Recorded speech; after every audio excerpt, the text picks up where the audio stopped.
पुढे कुटुंब स्थिर होण्यास मदत झाली. तर त्यांच्या इतर कुटुंबातल्या इतर लोकांच्या बद्दल काही थोडं सांगता येईल? इतर लोकांच्या बद्दल कुठेही न प्रकाशित झालेली एक गोष्ट म्हणून मी सांगतो की जी मी चव्हाण साहेबांच्या बरोबर काम केलेले का माणसाकडून ऐकलेली आहे. अच्छा. पण माझ्या मामा आहेत दत्तात्रय यादव. अच्छा. त्यांनी ती मला अनेकदा सांगितली. ती मला म्हणजे माझ्या हृदयामध्ये घट्ट अशी आहे. आणि ज्या ज्या वेळेला परिसरात मी जातो त्या तुम्हाला एक घटना सांगतो की चव्हाण साहेबांचे भाऊ पैलवान होते. अच्छा. चव्हाण साहेबांचे भाऊ कुस्त्या करायचे आणि त्या कुस्त्यातून पैसे जे काही मिळतील त्यांना त्या कुस्त्या मिळणारे पैसे हे शिक्षणासाठी त्याचे द्यायचे. आपल्या ह्या कुंडललाच कुस्त्याचं मैदान होतं. त्या कुंडलच्या कुस्त्याच्या मैदानामध्ये एक चांगल्या रकमेची कुस्ती होती. पण कुस्ती हा एक डाव आहे, खेळ आहे. त्यामध्ये आपण म्हणतो कुस्ती आहे म्हणजे कोण जिंकल कोण हारल काय सांगता येणार नाही. त्या कुस्तीमध्ये चव्हाण साहेबांच्या बंधुराजांचा पराभव झाला, म्हणजे चितपट झाली. अच्छा. त्याला वाईट वाटलं. पण एक लक्षात आलं, विचार करायला लागले आता उद्या यशवंताला आपल्याला पैसे द्यायचे शाळेसाठी शिक्षणासाठी, तर कसे द्यायचे. त्यांनी खूप विचार केला. त्याच्याकडे सायकल होती. एक गोष्ट फक्त त्यांच्या लक्षात आली की ज्याने त्यांना चितपट केलं ते पैलवानचं नाव कसं होतं की आपण ज्याला कुस्तीमध्ये जो जिंकणारा पैलवान असतो तो गावचं त्या नाव घेतो. म्हणजे मी अमुक अमुक गावचा आहे बघ, म्हणजे त्या पुढल्या पैलवानला आव्हान द्यायसाठी. तर तशाच प्रकारचं आव्हान म्हणजे ते जिंकणारा पैलवान काय म्हणला होता चव्हाण साहेबांच्या बंधुराजांना चितपट केल्यानंतर मी पारल्याचा आहे बघ. मग ते गणपतराव म्हणजे जे त्यांचे बंधू होते ते सायकल चालवत तिने आता एकच विचार केला की हुकमी पैसे आपल्याला तेव्हा म्हणजे लोकांच्याकडे पैसे फार नसायचे. पैसा हा गोष्ट फार दुर्मिळ कमी पैशाचं कमी होतं. सगळा वस्तू विनिमयाचा व्यवहार असायचा. पण हुकमी पैसे कुणाला मिळतील. तर त्या ज्यानं मला पराभूत केलंय त्या पैलवानाकडे तो काही खर्चच नाही एका रात्रीत ते पैसे. ते त्या पार्लेत गेले. त्या पैलवानाचं घर विचारलं. त्या घरी साधारणपणे 12 रात्रीची वेळ लागते. त्या वाड्यावर थाप टाकली. तिथल्या वयोवृद्ध माणसानं दरवाजा उघडला. तो कोण सांगितलं मी अमुक अमुक आहे, चव्हाण माझं नाव आहे. तुमच्या मुलानं माझा पराभव केलेला आहे कुस्तीमध्ये आणि माझा भाऊ शिकायला पुण्याला असतो आणि त्याला मला पैसे द्यायचे आणि त्यासाठी मग मी तेच पैसे तुम्ही मला आता द्या. ही दुसरी कुस्ती कुठली तर जिंकल्यावर तुम्हाला मी आणून देतो. पण मला उद्याचे कसल्याही पैसे उद्या या 2 दिवसात मला माझ्या भावाला पैसे द्यावे लागतील. त्यांना खूप एक आनंदही झाला आणि एक दुःखही झालं आणि एक आश्चर्य वाटलं त्याची ग्रस्त होत्या. तिने त्या मुलाला आत घेतलं. चव्हाण साहेबांच्या भावाला तरुण पैलवानाला अगोदर जेवायला घातलं. त्यांना अंतरून कामून दिले. बाळ म्हणले तू झोप, पैशाची काय काळजी करू नको, आपण बघू काय करायचं. पण ह्याला काय रात्रभर झोप आली नाही. काय करायचं कसं करायचं विवंचना भावाचं शिक्षण, माझ्या भावाला काय वाटेल जर पैसे नाही दिले तर तो कसा जेवेल, काय खाल, कसा अभ्यास करेल, हे सगळे प्रश्न ह्याच्याकडे होते त्या भावांच्याकडे. सकाळी जेव्हा ते उठले तेव्हा त्या पैलवानांनी ह्यांना बघितलं. ते पलीकडच्या बाजूला त्या पूर्वी ढेर झालं ते पलीकडे हे आलेलं. ज्या पैलवानाला मी काल कुंडलच्या मैदानात हे केलंय पराभूत केलं तेच पैलवान इथं आहेत आणि त्यांना काहीच कळणार. ते कसे काय आले वडील आले त्यांनी सांगितलं असं असं. आणि त्या वडिलांनी ह्यांच्या त्या पैलवानांच्या सगळं म्हणजे पैसे दिले, धान्य दिलं आणि त्यानंतर त्या घराचं आणि चव्हाण साहेबांच्या भावाचं इतकं ऋणानुबंध झालं. ते नातं इतकं टिकलं की अगदी चव्हाण साहेबांनी सुद्धा ते त्यांच्या भावानं जो माणूस जोडला होता आणि अडचणीच्या काळामध्ये ज्या पैलवानानं त्यांना मदत केली ती त्या घराशी कायम नातं ठेवलं. आणि ते घर म्हणजे पार्लेचे आदरणीय आबासाहेब लोकनेते आबासाहेब पार्लेकर. आबासाहेब पार्लेकर ते होते. आबासाहेबांनी चव्हाण साहेबांना परत शिक्षणासाठी वगैरे मदत केली. आणि चव्हाण साहेब जेव्हा राज्याचे नेते झाले तेव्हा चव्हाण साहेबांनी सुद्धा तो जो नात्याचा धागा होता, जो मैत्रीचा धागा होता तो पुढे जपला आणि चांगल्या पद्धतीचं त्यांचा 2 कुटुंबांचं हे कुस्तीमध्ये पराभूत झालेल्या त्यांच्या बंधुराजांनी चव्हाण साहेबांच्या शिक्षणाच्या पैशासाठी परत त्या पैलवानाचं दार ठोठावलं. त्याच्यामध्ये कमीपणा मांडला नाही कमीपणा म्हणजे मांडला. कुटुंबातल्या माणसांचं हे योगदान चव्हाण साहेबांच्या पाठीमागे कुटुंबातल्या माणसांचं योगदान हे आपल्याला दुर्लक्षित करता येणार नाही. एक माणूस जेव्हा एवढ्या उंचीवर जातो तेव्हा नक्कीच कुटुंबातील सर्वांचं सहकार्य सर्वांचे मदत अपेक्षित असते आणि ती सगळ्यांच्याकडनं झाली असं निश्चितपणानं आपल्याला म्हणता येईल. चव्हाण साहेबांचं राजकीय योगदान किंवा संघटनात्मक योगदान काँग्रेसमध्ये ज्या पद्धतीनं उलतापालती होत होत्या त्या काळामध्ये चव्हाण साहेबांनी काँग्रेसमध्ये आपलं अस्तित्व कसं निर्माण केलं? तर चव्हाण साहेबांनी आपलं अस्तित्व ना, चव्हाण साहेब हे बुद्धिमान होते. अच्छा. आणि चव्हाण साहेबांना म्हणजे चव्हाण स्वातंत्र्य लढ्याचाही तसा इतिहास चव्हाण काँग्रेसला साहेबांनी होता. देशाच्या स्वातंत्र्य लढ्यासाठी ह्या माणसानं प्रचंड काम केलं आणि ते जे वलय होते साहेबांना, आणि चव्हाण साहेबांनी देशाच्या स्वातंत्र्य लढ्यामध्ये काम करत असताना अभ्यास केला, स्वतःच एक शैक्षणिक जी गुणवत्ता आहे ती सिद्ध केली. आणि त्यानंतर मग नंतरच्या काँग्रेस पक्षामध्ये चव्हाण साहेबांसारखा नेता काँग्रेसमध्ये असावा अशा प्रकारचं एक काँग्रेसला ते वाटायला लागलं. म्हणजे काँग्रेसच्या त्या मुख्य प्रवाहाला की चव्हाण साहेब हे आपल्यासोबत असले पाहिजेत. चव्हाण साहेबांच्या काही मित्रांनी म्हणजे काँग्रेसमधून बाहेर पडण्याचा निर्णय घेतला. तिने शेतकरी कामगार पक्षाची स्थापना आळंदीमध्ये 1948 साली 15 ऑगस्ट 1947ला देवाच्या आळंदी इथं काही चव्हाण साहेबांचे सहकारी होते, स्वतंत्र होते. तिने शेतकरी कामगार पक्ष स्थापन केला. पण चव्हाण साहेबांची अशी भूमिका होती की काँग्रेस हा मुख्य प्रवाह आहे आणि आपल्या बहुजन समाजाचा विकास व्हायचा असेल, बहुजन समाजाच्या घराघरात जर समृद्धी तयार करायची असेल आणि जर हित व्हायचं असेल, जर कल्याण व्हायचं असेल जनतेचं, तर काँग्रेस सोबत राहिली पाहिजे. आणि नंतरच्या काळामध्ये तुम्हाला माहिती आहे की चव्हाण साहेब हेच काँग्रेसचे सर्वेसर्वा झाले. आणि चव्हाण साहेबांनी मग काँग्रेसमध्ये जेव्हा चव्हाण साहेबांच्याकडं सगळी सूत्र गेली, नंतर चव्हाण साहेबांनी अनेक विरोध पक्षातील जे लोक होते की जे हुशार होते, बुद्धिमान होते, अशा लोकांना सुद्धा काँग्रेस पक्षामध्ये आणून त्यांना मान सन्मान करण्याचा प्रयत्न केला, त्यांना शक्ती देण्याचा प्रयत्न केला.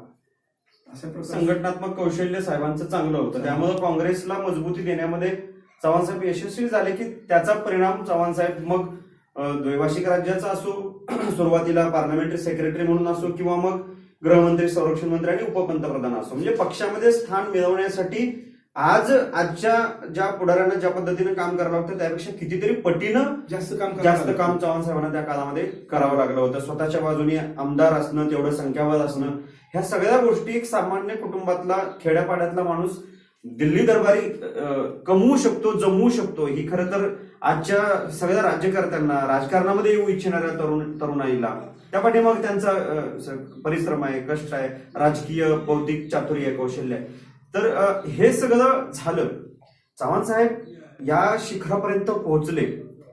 त्यानंतर चव्हाण साहेबांच्या साधारण निम्म्यापेक्षा पुढच्या काळामध्ये म्हणजे अनेक धोरणात्मक निर्णय, मग MIDC सारखा निर्णय असेल, महाराष्ट्रातला 1962ला स्थानिक स्वराज्य संस्थांची निर्मिती असेल, ह्या सगळ्या गोष्टी आहेत त्या महाराष्ट्राला अगदी कोयना धरणाच्या निर्मितीपासून महाराष्ट्र सुजलाम सुफलाम होण्यासाठी आपण आधुनिक महाराष्ट्राचे शिल्पकार यासाठीच म्हणतो की ही सगळी धोरणं राबवत असताना खरं तर महाराष्ट्र नुकताच जन्माला आलेला होता आणि त्याला आकार देणारा पालक म्हणून चव्हाण साहेबांनी खूप मोठं काम केलं. एका बाजूला पक्षाची संघटनात्मक धोरण आणि दुसऱ्या बाजूला महाराष्ट्र उभा करण्याचं काम, त्याला दृष्टी देण्याचं काम, हे सगळं करत असताना आज महाराष्ट्रामध्ये त्यांच्या विचाराचा खरा पाईक, त्यांचे मानसपुत्र म्हणून, विचारांचे वारसदार म्हणून, जरी रक्ताचे नसले तरी विचारांचे वारसदार म्हणून शरदचंद्रजी पवार साहेबांकडे पाहिलं जातं. तर पवार साहेब आणि चव्हाण साहेब हे समीकरण कसं जुळलं याबद्दल काय सांगता? म्हणजे पवार साहेब विद्यार्थी दशेमध्ये असताना चव्हाण साहेबांचा संपर्क आहे आणि चव्हाण साहेबांना म्हणजे लक्षात आलं की हा मुलगा हुशार आहे, होतकूर आहे आणि ह्या मुलाला आपण राजकारणामध्ये आणलं पाहिजे आणि ह्याला शक्ती दिली पाहिजे. तर बारामती मतदारसंघासंदर्भातचा जो निर्णय आहे, तर तुम्ही सुद्धा लोकमान्य संघातीमध्ये वाचला असेल की तिथं अनेक इच्छुक उमेदवार होते बारामतीमध्ये काँग्रेसमध्ये आणि अनेकांचा विरोध होता पवार साहेबांना उमेदवारी देण्यामध्ये. म्हणजे चव्हाण साहेबांच्या सोबत तिने काम केलं युवक काँग्रेसमध्ये. हा. त्याला युवक काँग्रेसचं धुरा सांभाळायला मिळाली, काम करायला मिळालं. त्यानंतर हा मुलगा विधिमंडळामध्ये गेला पाहिजे अशी भूमिका घेतली चव्हाण साहेबांनी. आणि अनेक दिग्गज लोकांचा तिथे विरोध होता. बरोबर. काहीतरी त्यात ते एकत्र येऊन म्हणाले की ह्यातल्या कुणालाही द्या पण ह्यांना देऊ नका, म्हणजे पवार साहेबांना उमेदवारी मिळू नये यासाठी खूप प्रयत्न झाले. चव्हाण साहेबांनी विचारलं का नको ह्या माणसाला, तर सीट येणार नाही. मग ते म्हणले की माझे एवढे आमदार निवडून येणार आहेत, त्यातला एक आमदार निवडून येणार नाही अशा प्रकारचं एक कमी झाला असं समजून आम्ही त्यांना उमेदवार देतो. म्हणजे चव्हाण साहेबांनी तो निर्णय अत्यंत धाडसानं सर्वांच्या विरोधात जाऊन घेतला होता. कारण चव्हाण साहेबांनी पवार साहेबांच्या गुणांची कदर पारख केलेली होती, गुणाची कदर केली. हा. आणि त्यामुळं महाराष्ट्राला एक पवार साहेबांसारखं नेतृत्व. कदाचित त्यावेळेला जर पवार साहेबांची कुचंबना झाली असती किंवा चव्हाण साहेबांनी कदाचित पवार साहेबांना त्यावेळी ते स्थान मिळवून दिलं नसतं तर आजचे पवार साहेब, आजचा महाराष्ट्र आपल्याला बघायला मिळाला असता. म्हणजे चव्हाण साहेबांची दृष्टी पवार साहेबांकडे तेव्हापासून होती.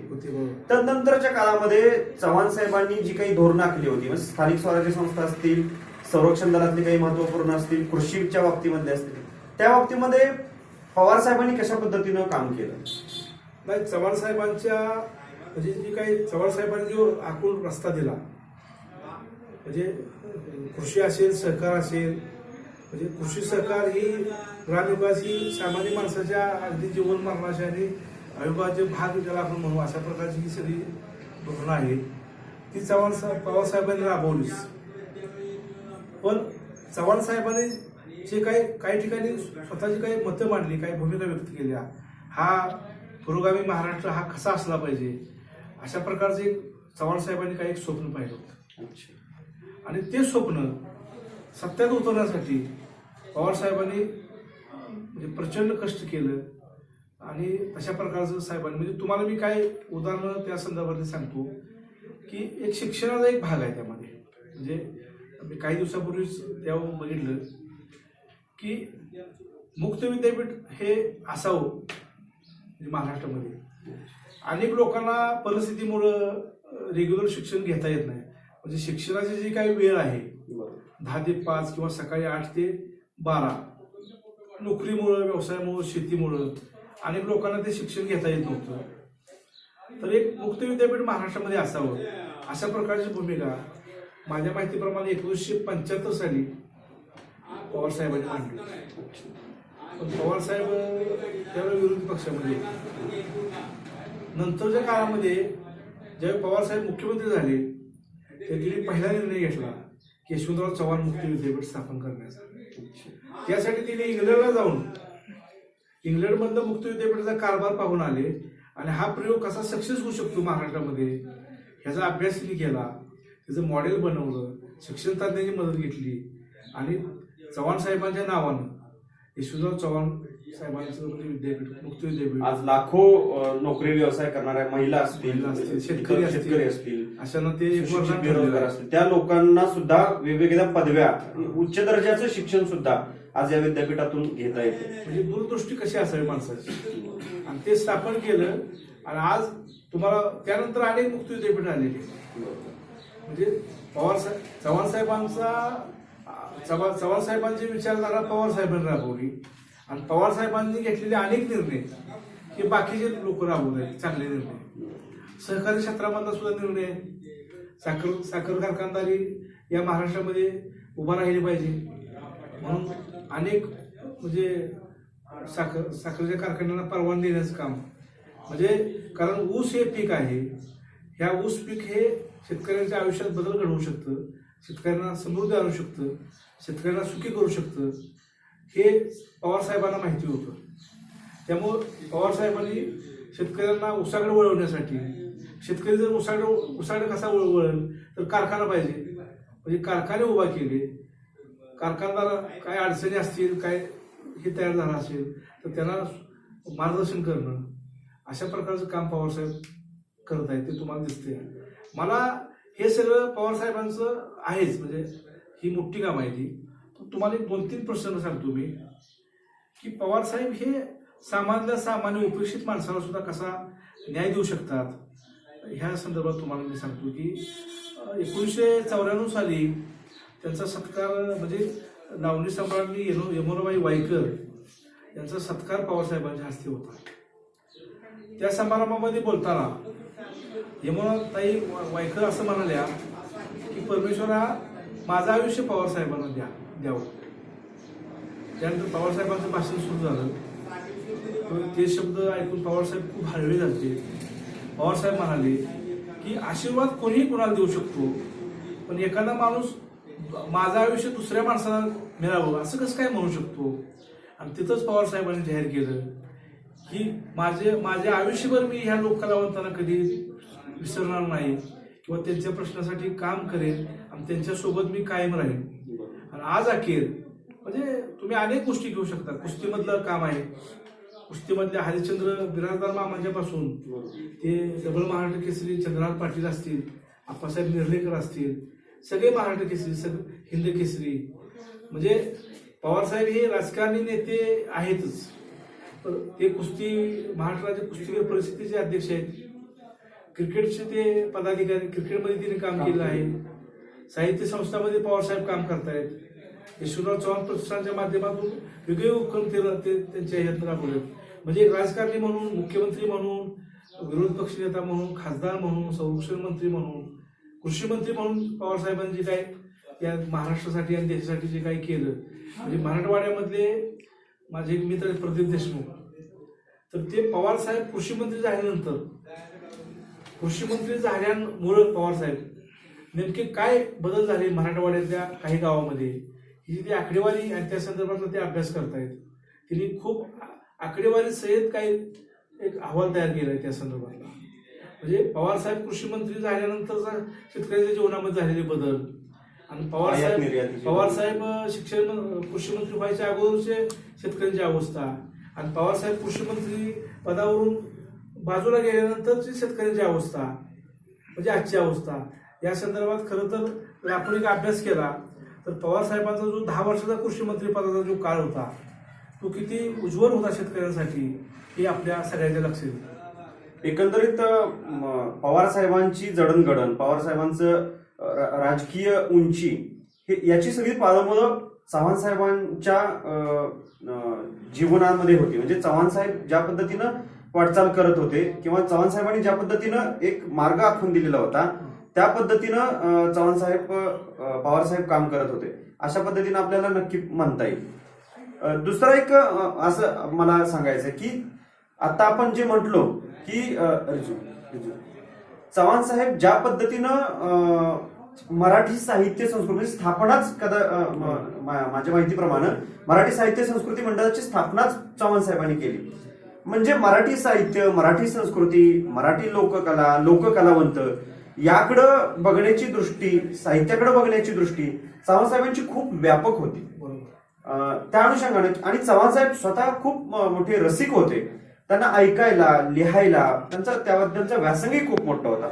याबद्दल आणि त्याचा पगडा पवार साहेबांच्यावर कसा पडला की आज पवार साहेबही त्या क्षेत्रामध्ये काम करत आहेत. मी 2 गोष्टी आपल्याला सांगेन की दादू महाराजांच्या संदर्भामध्ये बरोबर पवार साहेब आणि चव्हाण साहेब, थोरले साहेब म्हणजे चव्हाण साहेब आणि मोठे साहेब म्हणजे पवार साहेब. तर या दोन्हीही नेत्यांनी नादो महाराजांच्यावर जे प्रेम केलं, खरं तर नादो महाराजांनी या संदर्भात शरद पवार आणि मी आणि यशवंतराव चव्हाण आणि मी अशी 2 पुस्तकं लिहिली आहेत या विषयात. म्हणजे ह्या 2 नेत्यांशी माझे संबंध कसे आले किंवा हे 2 नेते माझ्यासाठी कसे मोठे आहेत किंवा त्यांचे अनुभव, त्यांचे साहित्य प्रेम, त्यांचे कृषी प्रेम, म्हणजे अगदी एक अजिंठ्याच्या जवळच्या एका पळसखेड सारख्या एका गावातला नादो महादेव साहेबांसारखा एक कवी, जोंधळ्यावर चांदणं पेरणारा कवी ज्याचं आपण वर्णन करू असा हा थोर कवी. तर तो महानोर साहेब हे कसे म्हणजे त्यांना कसं बोलवून घेतलेलं आहे त्या ह्याला. म्हणजे त्या कवीच्या प्रेमात हे 2 नेते पडले. त्याच्या तिथं खळ्यावर जाऊन मुक्काम गेला आहे. चव्हाण साहेब सुद्धा तिकडे गेले की पळस खेळला जायचे. पवार साहेब सुद्धा अनेक वेळा पवार साहेबांनी अगदी बारामतीचं जे कृषी विज्ञान केंद्र आहे तिथं सुद्धा ह्या म्हणजे पवार साहेबांचं काय मत आहे की महानोर हे कवी म्हणून खूपच चांगले आहेत, शेतकरी म्हणून त्याही पेक्षा चांगले आहेत. म्हणजे शेतकरी कवी आहेत ते शेतामध्ये राबतात. म्हणजे जोंधळ्यावर चांदणं करणारा कवी, म्हणजे अशी कविता कोणाला सुचते जो सतत शेतीत आहे, मातीत आहे, जोंधळ्यात आहे, किंवा जो कष्टात आहे, त्याचा शिवाराशी संपर्क आहे, त्याचा वनस्पती संपर्क आहे, पिकं ज्याशी बोलतात आणि जो पिकाशी बोलतो, पिकाशी संवाद करण्याची जी ताकद आहे, अशी नादू महानोर. आणि ह्या महानोरांना म्हणजे विधिमंडळामध्ये काम करण्याची संधी मिळाली. ते महानोरांच्या माध्यमातून म्हणजे महानोरांनी सुद्धा एक दोन ठिकाणी लिहिलेलं आहे की काही गोष्टी साहेबांनीच त्यांना मांडायला सांगितल्या. तुम्ही हे असं मांडा, म्हणजे हे असं म्हणजे साहित्याच्या संदर्भामध्ये किंवा साहित्य भाषे संदर्भातले काही गोष्टी आहेत ते साहेबांनीच त्यांना सांगितलं होत्या. तर अशा प्रकारचं अनेक कवी लेखक म्हणजे आता आनंद यादवांच्या म्हणजे झोंबी संदर्भातलं चव्हाण साहेबांचं जे काही लिहिलेलं आहे आनंद यादवांनी, आणि रणजित देसाई यांच्यावर चव्हाण साहेबांचं खूप प्रेम होतं. तिने रणजित देसाई स्वतंत्र यावर लिखाण केलं या संदर्भामध्ये.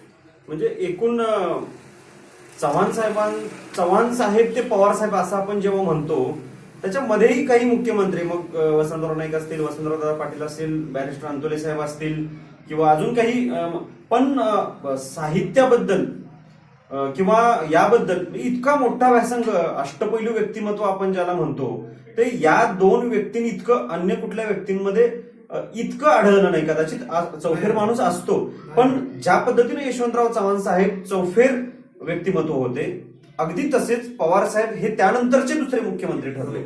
म्हणून आपल्याला चव्हाण साहेब ते पवार साहेब या दृष्टीने या दोघांनाही पाहावं लागतं.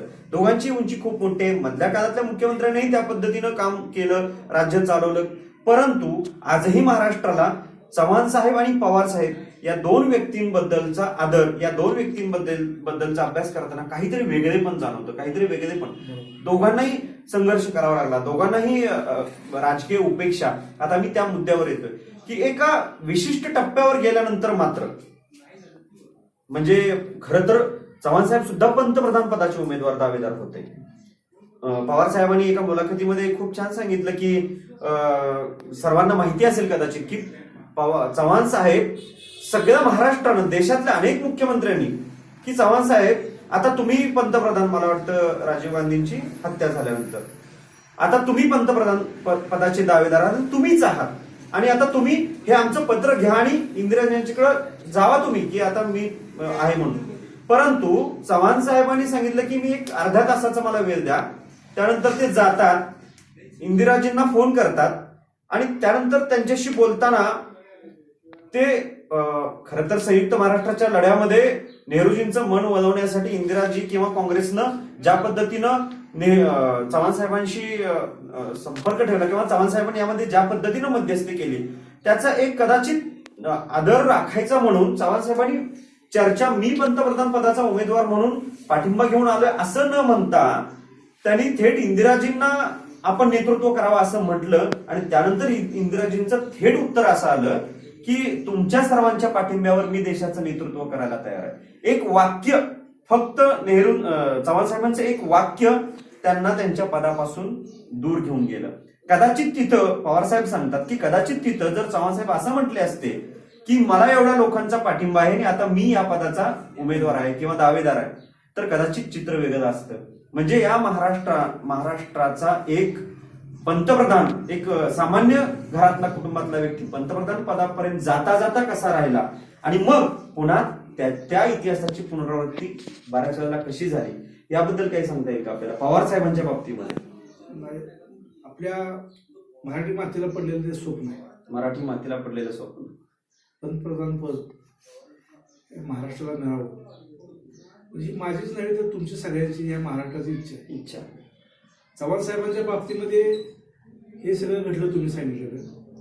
नंतर एक आशा होती किंवा आजही आहे, मला आजही या क्षणाला आहे की एकच माणूस आज भारताचा पंतप्रधान या पदावर जाऊ शकतो मराठी मातीतला, तो म्हणजे आदरणीय शरदचंद्रजी पवार. आणि ही हे आपल्या म्हणजे कुठेतरी मी वाचलंय की यमुनेच्या तो काळा ढोळ पाहून इथल्या मराठी योद्ध्यांची घोडी म्हणजे दिसतात का दबकतात का असं कुणीतरी सुंदर वर्णन केलंय, मला आता नाव आठवत नाही. पण तो यमुनेचा जो डोह आहे त्याच्या सुद्धा पलीकडं त्याच्या तटावर उडी मारून निश्चितपणानं आपण सगळे आशावादी राहूया. आज ते पार झेंडा पोहोचवण्याचं मार्च आहे, सामर्थ्य. आज चव्हाण साहेबांचा आज जन्मदिवस आहे. आणि चव्हाण साहेबांच्या जन्मदिवशी आपण पवार साहेबांच्या पंतप्रधान पदासंदर्भात आणि म्हणजे आपण एक या मराठी मातीचा माणूस म्हणून, एक महाराष्ट्रीय माणूस म्हणून आपल्याला असं का वाटू नये की मराठी माणसानं या देशाचं नेतृत्व करावं. नक्कीच.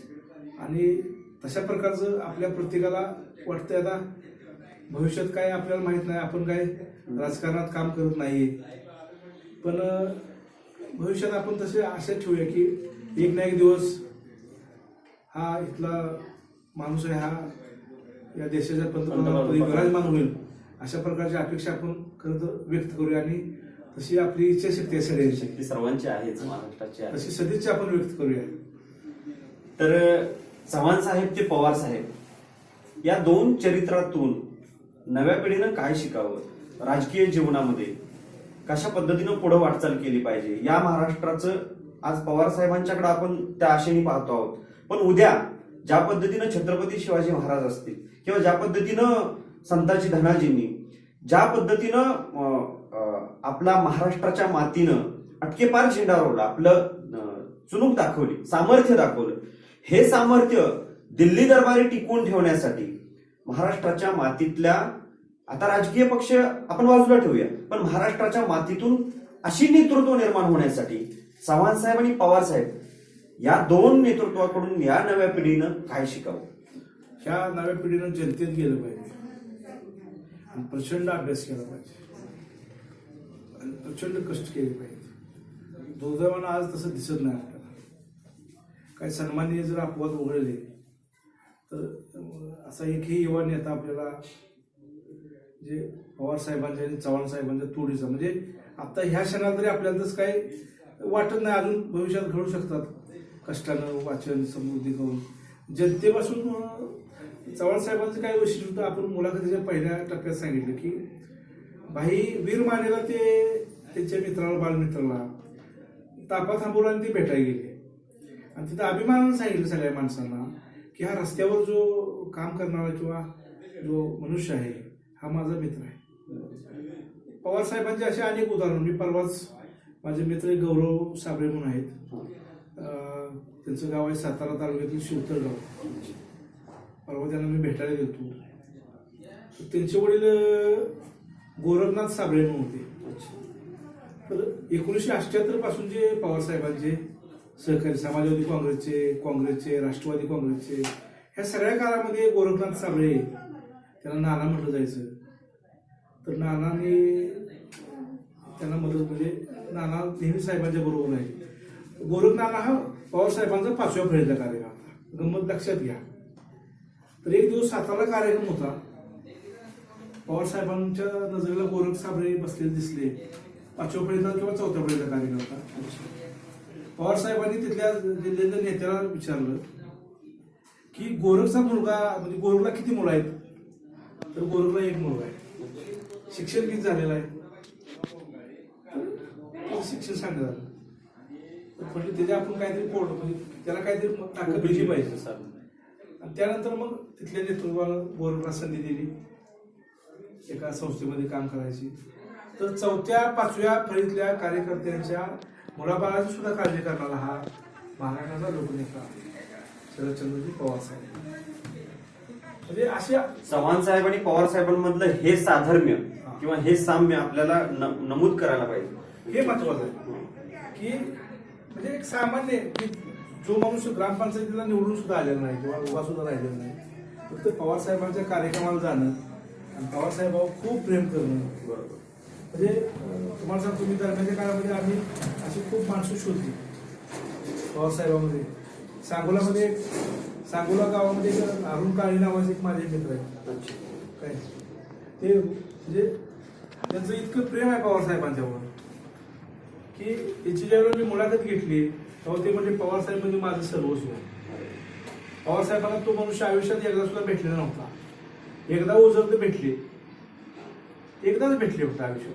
असे अनेक माणसं आहेत की आयुष्यात एकदाच भेटलेले आहेत किंवा कधी भेटलेले सुद्धा नाही. आपल्या भोरला एक बादशाबाई म्हणून आहेत, तिथं पवार साहेबांच्या नावाने तिने चिकन सेंटर चालू केलं आणि त्याला नाव दिलं शरद पवार चिकन सेंटर. ते सुद्धा 1 ते 2 वेळा आयुष्यात पवार साहेबांना भेटले असतील. मराठवाड्यातला एक कार्यकर्ता सायकलीवरून जर पाडव्याला पवार साहेबांना भेटायला बारामतीला सायकल चालवत येतो. आणि ही क्रेज पवार साहेबांची फक्त जुन्या लोकांना आहे. तुमच्या वयात सुद्धा काही मुलं, साताराचा एक गुरु सायकलीवरून पवार साहेबांना भेटायला गेला. कुणी पवार साहेबाचं शिल्प तयार करतो, साहेबांना भेटायला जातो. कुणी चित्र तयार करतो, भेटायला जातो. पवारसाहेब पावसात भिजले तर पवारसाहेब एकटे पावसात भिजले नाहीत, तर सगळा महाराष्ट्र पावसात भिजला आणि तरुणाई सुद्धा पावसात भिजली. आणि याच तरुणाईनं पवारसाहेबांच्यावर प्रचंड विश्वास टाकला. पवारसाहेबांचा विश्वास टाकून जे काही थोडंफार परिवर्तन घडलं ते ह्या तरुणाई प्रेमात पडलेली अक्षरशः. म्हणजे 2000 नंतर जन्मालेली मुलं, त्या मुलाला पवार साहेबाबद्दल फारसं माहित नव्हतं. माहित होतं ते चुकीच्या पद्धतीनं माहित होतं. पण पवार साहेबांचे सातारची पावसाळी सभा आणि या सभेनं सगळं, आणि लोक म्हणायला लागले म्हणजे 2000 साली जन्मालेल्या मुलांना सुद्धा पवार साहेब काय आहेत. तसं पवार साहेबांचं जे म्हणजे सक्रिय राजकारण जे होतं ते आपल्या अगोदरच्या पिढीनं बघितलेलं आहे, तारुण्याचं राजकारण वगैरे. पण अलीकडं एक 80 वर्षाचा वयस्कर माणूस वयाच्या 80 वर्ष एवढं मोठं काम करू शकतो. सगळ्या इकडे कोल्हापूर जिल्ह्यामध्ये सर तुम्हाला सांगतो, एका स्नेह संमेलनामध्ये पवार साहेबांचा जे श्रीनिवास पाटील साहेबांनी लिहिलेलं गाणं आहे गडी एकटा चालला, तर एका 15 वर्षाच्या मुलानं तो अभिनय केला. पवार साहेबांसारखा तो काठी टेकत चालत गेला. पवार साहेबांसारखा ड्रेस त्याने घातला होता आणि तो चालत गेला आणि ते गाणं लावलं होतं गडी एकटा चालला. लहान मुलांना सुद्धा ती क्रेज आता तयार झाली आहे. लहान मुलं सुद्धा ह्या नेत्यांच्यावर प्रेम करतायत. तर पवार साहेबांसारखा, चव्हाण साहेबांसारखा नेता या महाराष्ट्रामध्ये पुन्हा खरं तर ह्या नवीन पिढीतनं जन्माला यायला पाहिजे किंवा तशी घडली पाहिजे. तसे काही सध्या आहेत चेहरे, ते त्या पद्धतीनं काम करतायत, तसं बनण्याचा प्रयत्न करतायत. खरं तर माझं मत आहे की ह्या 2 नेत्यांच्याही पेक्षा मोठं नेतृत्व या महाराष्ट्रात घडावं आणि या नेतृत्वाने या महाराष्ट्राला पुन्हा एकदा आपल्या नेतृत्वाचं म्हणजे हे दाखवून द्यावं. म्हणजे पक्षाच्या पलीकडं अशी लोकप्रियता मिळवण्यासाठी पक्षाच्या पलीकडं, पक्षाच्याही विचारधारेच्या पलीकडे जाऊन शत्रुपक्षांमधल्या लोकांना सुद्धा आपलंसं करण्याचं सामर्थ्य, तेवढं बौद्धिक चातुर्य त्या नेतृत्वामध्ये असावं लागतं. उदाहरणार्थ मला चव्हाण साहेबांचं घ्यावं लागलं, पण समारोपाकडे जातोच आहोत. चव्हाण साहेबांनी ज्या वेळेला छत्रपती शिवरायांच्या पुतळ्याचं उद्घाटन होतं आणि अत्रे साहेब तिथं काळे झेंडे दाखवायला आले होते आणि त्यावेळेला अत्रे सरांच्या कोटाचं बटन लावण्याचं काम सुद्धा